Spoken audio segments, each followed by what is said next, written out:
जी अलंकार जी, क्या कारण रहा इस संघर्ष का? देखिए यूजीसी रेगुलेशन 2026 जो 13 जनवरी 2026 को भारत सरकार द्वारा गजट में प्रकाशित किया गया था, उसमें एक क्लॉज है जाति आधारित भेदभाव, जिसमें कि जो सामान्य वर्ग को स्वघोषित अपराधी माना गया।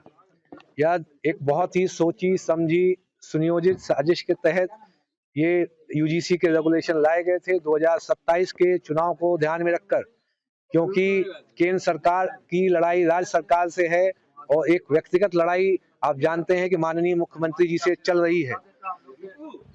माननीय मुख्यमंत्री जी योगी जी वो हमारे राज्य के मुख्यमंत्री और हमारे अपने हैं। कोई भी बाहर का व्यक्ति आकर पूरे जो केंद्रीय जो मशीनरी है ईसीआई, ईडी, सीबीआई और इनकम टैक्स का प्रयोग कर एक पंजे की तरीके से हमारे जितने माननीय जनप्रतिनिधि हैं, चाहे केंद्र में हो चाहे राज्य में हो, विभिन्न राज्यों में हो, उन पे जकड़ लगा रखी है।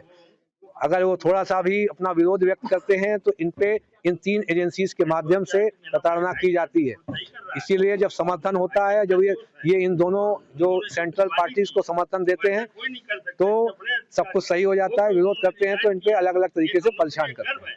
इसी तरीके से मैंने सोचा जब ये जो 26 तारीख तक कोई इस पे कार्रवाई नहीं की, जब कोई कार्रवाई नहीं की तो मैंने कहा कि अगर हम अभी हम इस पे रिजाइन देते हैं, जब रिजाइन देंगे तो ये मैसेज जाएगा। उसके बाद पूरे देश ने उस मैसेज को पिक किया और आगे हम लोग बढ़े। तो जितने हमारे संगठन थे, हमारे जितने टच में जितने भी संगठन थे, करीब 1200 से 1400 के आसपास जो विभिन्न जिलों में संगठन थे, किसान यूनियन थी, ब्राह्मण और सवर्ण संगठन थे, सवर्ण परिषदें थी, सब यूनाइट हो गई हमारे माध्यम से। फिर हमने सबको बोला अब आप लोग देशव्यापी राष्ट्रव्यापी आंदोलन करना चालू करिए।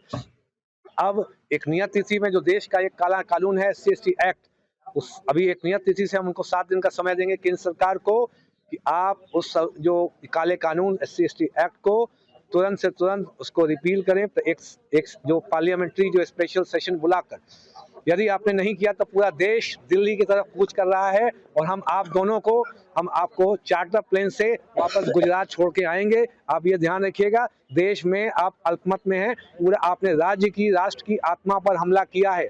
उत्तर प्रदेश, मैं कानपुर से हूँ, मैं कानपुर में दांडी मार्च भी करूंगा और तात्या टोपे की तरह क्रांति भी करूंगा। तो यह ध्यान रखिए, ये उत्तर प्रदेश क्रांति का शहर है।